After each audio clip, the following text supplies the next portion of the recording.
Ouais. Et après celle-ci, en fait, non, c'était super. C'était bien. Et c'était bien, vraiment une bonne expérience, à tel point que je me suis dit en train de dire, tiens, peut-être que l'année prochaine, pourquoi pas, quoi. Ouais. Et même dès le lendemain, je me disais, l'année prochaine, pourquoi pas, quoi. Yeah. Parce que, c'était, tout n'est pas parfait, hein, c'est sûr, hein. Mais pour le coup, là, c'est vrai que je l'ai vécu, je l'ai pas subi, donc, vu que je l'ai pas subi, j'ai pris du plaisir, quasiment du début à la fin.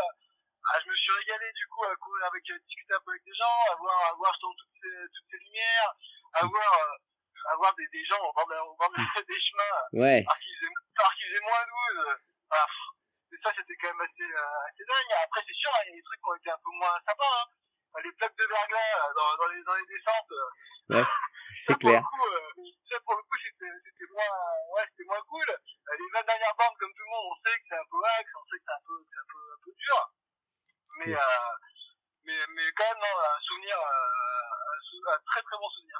Et quand les quelques jours avant la course, quand t'as vu arriver justement la neige, le verglas, tu t'es un peu inquiété, tu t'es dit je change 2-3 trucs dans l'équipement, dans le matériel, ou tu t'es dit bah je suis prêt, j'y vais et puis on verra bien?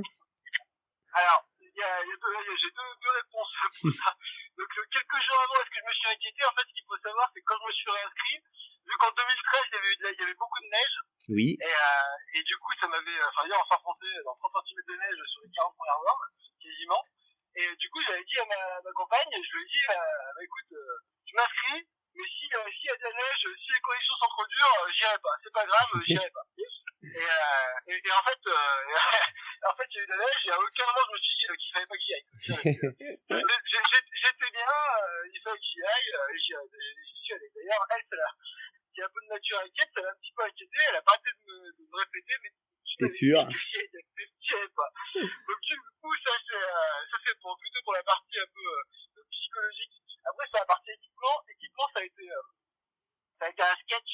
Ça a été un sketch, alors pas trop avant, parce qu'en fait j'ai pris un sac où j'avais tout mis dedans. D'accord. J'avais tout mis dedans, par contre sur les chaussures. Sur les chaussures, ça a été un sketch pas possible. À tel point que j'ai passé la soirée au Fleur, ouais. avant le départ de la course. Et je suis sorti du Fleur avec une paire de chaussures, je suis rentré, j'en ai mis d'autres. Ah, excellent. Donc, et toute la soirée, j'étais à ce que je prenais. Alors, comme tout le monde, ouais. Les routes, les trails, et en fait j'ai croisé une nénette qui faisait la 180 et qui disait non mais d'ailleurs en route ça va être, des passages ça va être injouable. Bon, du coup je suis parti en trail. Bon, est-ce que c'était mieux, est-ce que c'était moins bien, honnêtement j'en sais rien. Je sais pas ce qui était plus important. Mais quand toute la soirée, on était deux, il y a une personne qu'on a rencontrée au Fleur qui posait la même question. Et c'était assez folklore. Il y a des moments où j'ai même hésité à un moment donné à partir avec un pied de chaque. Ça aurait été sympa, t'aurais pu avoir un bon retour d'expérience là. J'aurais pu, mais après je me suis quand même fait mal le coup. Donc je suis parti en cascadia. D'accord, ouais, et pour le coup, ouais, bah de toute façon verglas t'as glissé quand même, et puis sur le reste, ouais, ça t'a dû accrocher un peu plus, donc c'était plutôt sympa, quoi. En verglas j'ai glissé quand même, j'avais pareil, j'avais des chaînes, j'ai des chaînes qui m'ont servi qu'une seule fois, c'était en 2013, d'ailleurs, c'était long. Je les avais dans le gros sac que j'ai laissé en fin de consigne, je les ai même pas mis dans mon sac pour la course, parce que en 2013, je m'étais emmerdé les mettre à les enlever. Je suis pas sûr que j'aurais pas glissé avec. Par contre, j'ai beaucoup glissé comme tout le monde, j'ai beaucoup glissé, quoi. Ça, c'est le seul vraiment truc qui était qui a été un peu dur, quoi. Ça a été le verglas, quoi. Ouais, moi je suis parti quand même en route, parce que je me suis toujours dit pour l'instant que la Saint-Élion ça se faisait en route, et puis là effectivement en fonction des conditions je me suis dit ouais je change pas cette année, puis j'ai dit non je change pas, je verrai bien. J'ai pas pris de chaîne non plus en me disant de toute façon des chaînes sur le verglas ce sera pareil, ça va déraper. J'ai eu des potes qui sont partis avec, alors c'était pas des chaînes, eux c'était un truc qui accrochait un peu plus, donc ça a l'air de leur avoir un petit peu servi. Mais au global, je me dis que partout où j'ai galéré, je pense que tout le monde a galéré, donc je suis et au moins sur la fin, tu vois, sur le bitume, sur les 20 derniers bornes, bah au moins j'ai couru, c'est un grand mot parce que pour le coup, je pense que on court pas vraiment, on marchote, on court vite, mais c'est pas vraiment de la course à pied. Donc ouais, mais j'ai fait comme toi. Je pense que dans les descentes, à un moment c'était à quatre pattes, c'était sur les fesses. Enfin voilà quoi. Ouais, sur les fesses, sur les fesses, j'ai dû prendre, je pense, ouais, j'ai dû prendre une dizaine de gamelles, je pense. Ouais, c'est ça. Ouais, Et encore, hein, j'ai été rattrapé plusieurs fois par les collègues à droite à gauche, ouais. Ah, mais ça c'était franchement, ça pour le coup, tu vois, autant le verglas, ça mauvais souvenir, autant le fait d'avoir des gars que tu connais pas, qui sont à côté de toi, qui disent autant de toi, qui vont te rattraper, ça, j'ai trouvé ça beaucoup, j'ai trouvé ça quand même super sympa. Mais par contre, voilà, il va dans les kilomètres, je me suis dit, bon, est-ce que j'ai pas fait une connerie, parce que ça tapait quand même pas mal. Ouais. Mais bon. C'est voilà. C'est fait, et j'en garde, je dis, ouais, un bon souvenir, ouais, et pour le coup, t'as eu des moments plus difficiles, enfin, tu vois, où tu t'es servi plus du mental pendant la course, ou ça a été tout le long, comme tu disais, plutôt plaisir? Bah après non, quand même. Ouais. En fait, je suis arrivé à Soucieux avec, j'étais vachement bien. Et vraiment, du coup, j'ai fait peut-être 65 bornes, je pense, vraiment bien. Et puis après, la fin, je l'ai fait au mental, quoi. D'accord, la fin, je l'ai fait en gros, où je faisais, je regardais la montre et je faisais 100 mètres en marchant, 900 mètres en courant, ouais. 900 mètres en trottinant, quoi. Ouais, donc voilà, tout au mental, sauf les deux dernières barres où là, t'arrives toujours à trouver, trouver des forces, quoi. Mais sinon, dans les 8-10 derniers kilomètres, ça a été un peu plus rude, mais bon, tu vois, ça reste court quand même. Oui. C'est, et en tenue, t'avais mis 2 couches ou 3 couches, toi, alors? Parce que pareil, j'ai vu. 3 couches. Ouais, parce que j'ai eu pas mal de débats aussi sur le forum là-dessus. Ouais, j'avais mis 3 couches, j'avais un buffle pour le cou. Du coup, je jouais avec, je l'enlevais, je le mettais, ouais. J'avais un bonnet. Et puis, alors, je suis assez frileux. Je dirais pas que je suis frileux, mais en fait, j'aime bien avoir chaud quand je fais du sport. D'accord. Et quand je cours. Donc, et là, j'étais bien. J'étais assez content. Le seul truc, c'est que j'avais des gants un peu pourris. Ah. Et pour le coup, j'ai un peu, le seul endroit où j'ai eu froid, c'était les mains. Et tu vois, j'ai pas eu, quasiment 2-3 jours après, j'avais quasiment aucune douleur. J'avais plus mal aux jambes, ce qui est quand même, 2-3 jours après, c'était quand même assez. Ouais, c'est super. C'est super cool. Par contre, j'ai eu mal, là on est quoi, on est de 28, ouais. Tu vois, 26 jours après, j'ai toujours des petites douleurs aux deux index. D'accord. Sur les mains. Et en fait, je pense que du coup, au ravito, avec les bousculades et compagnie, quand je remplissais mes gourdes, j'avais de l'eau en fait qui glissait sur les gants, qui allait se mettre sur les mains. Et le fait de repartir avec les gants mouillés, et avec le froid, ça a dû, je pense que ça m'a crangé le doigt. Et du coup, t'as les seules douleurs que j'ai sur le niveau des doigts, ce qui est quand même assez paradoxal et surprenant quand tu cours. C'est clair. J'ai couru 73 bornes, j'ai mal au doigt, ouais. Pour le coup, ça fait pas super crédible, quoi. Donc c'est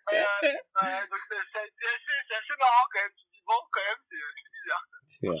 Et t'avais prévu une alimentation particulière pendant la course, ou tu tournes, je sais pas moi, au gel ou à autre chose, ou pas forcément? Non, pas du tout. Alors justement, pareil là-dessus, les gels, j'ai essayé de je courais, j'ai vite laissé tomber. Du coup, je fais, ce que je fais depuis 1 ou 2 ans maintenant, c'est mélange en gros au coca. Ouais. Et puis après, du coup, pas mal ravito, pas mal de salé, hein. Donc, du fromage, du sauce, que j'embarque un peu avec moi dans les poches. Ouais, pour emmener, et puis manger après, ouais. J'ai toujours une barre ou deux qui traîne, hein, mais tu vois, là, j'ai mangé une barre, quoi. Ouais, d'accord. Mais sinon, non, pas de boisson énergétique, non, rien de tout ça. D'accord, ouais, donc, ouais, là, j'ai participé, j'ai assisté à l'ultra conférence il y a pas très longtemps. Là, je vais faire les podcasts là pour la rentrée. Je suis en train faut que je m'occupe de traiter tout le son que j'ai enregistré. C'était un peu compliqué, mais je pense que je vais arriver à avoir un truc pas mal. Et t'as Ludovic Pomeray qui expliquait que lui, en fait, il bouffe que des gels. Et sur un ultra comme l'UTMB, il bouffe 40 gels, quoi. Le gars, il tourne qu'à ça. C'est assez impressionnant, quoi. Après, tu vois, moi, du coup, j'imagine que les pros, ils ont besoin de ça, mais je pense qu'ils ont besoin de ça pour réussir à se battre pour le podium, quoi. Tu vois, moi qui cours pour me faire plaisir,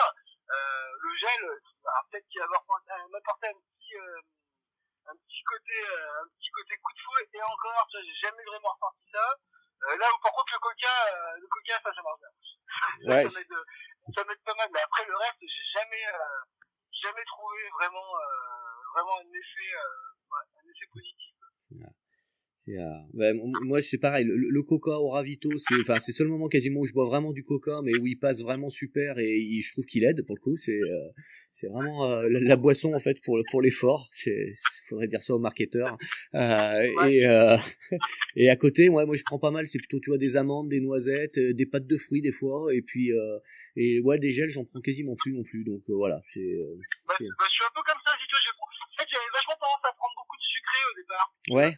Et en fait, je me suis rendu compte quand même que je me déshydrate, que je finissais souvent les courses déshydraté.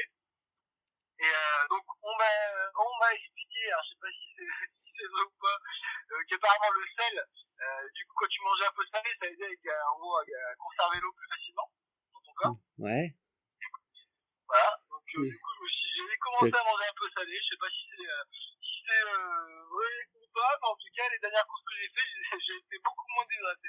Ouais, donc pour le coup, ça a dû avoir un effet au moins psychologique, puisque tu l'as trouvé déjà, c'est déjà pas mal. Ouais, au moins psychologique. Après, sur le côté déshydratation, je trouve qu'il y a aussi une grosse différence entre les courses où tu pars à 6-7 heures du mat, ouais. Où, tu vois, typiquement, l'UTV, du coup, qu'on a fait en duo, moi j'ai fait la deuxième partie, parce que je préfère toujours courir un petit peu plus réveillé, et tu vois, où là, ça t'énerve, du coup, ça te laisse 5-6 heures pour pouvoir boire de beaucoup. Enfin, toi, j'ai bois beaucoup avant, et ça t'as pas forcément.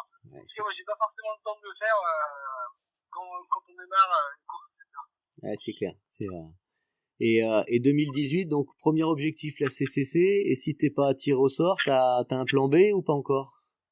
Ouais, j'ai un petit plan B après qui est moins, alors j'allais dire qui est moins ambitieux, mais quoique, je pense que ça sera l'UTV en solo. Ah ouais, ce qui est quand même pas mal quoi, parce que cette année avec les conditions c'était déjà pas mal, et puis le parcours est sympa quoi. Ouais, le parcours est sympa. Cette année avec les conditions c'était énorme. C'était énorme. Alors du coup, je pense qu'il y aura pas de problème, j'imagine, pour le finir. Alors j'aurais pu choisir les Grands Ducs du coup, parce que comme beaucoup le savent, c'est un peu, après il y a d'autres courses évidemment, mais dans les formats un peu 80 comme ça, et un peu historiques. Alors même si UTV est pas si vieux que ça, il y a quand même des Grands Ducs du coup à Grenade fin juin, UTV début septembre. Alors, en fait, le Grand Duc, on part justement sur un format plutôt duo. Ouais, ce qui est pas mal parce qu'il est dur aussi le Grand Duc, hein. Ouais, il est dur. Je m'étais inscrit, j'aurais dû le faire en 2017. Et alors malheureusement ou heureusement, ça dépend dans quel côté on se place. J'ai un collègue qui a décidé de se marier le samedi, la veille du Grand Duc. Donc du coup, j'ai gentiment vendu mon ouais, tu m'étonnes. Il y a quand même des priorités dans la vie. C'est clair, je suis d'accord avec toi.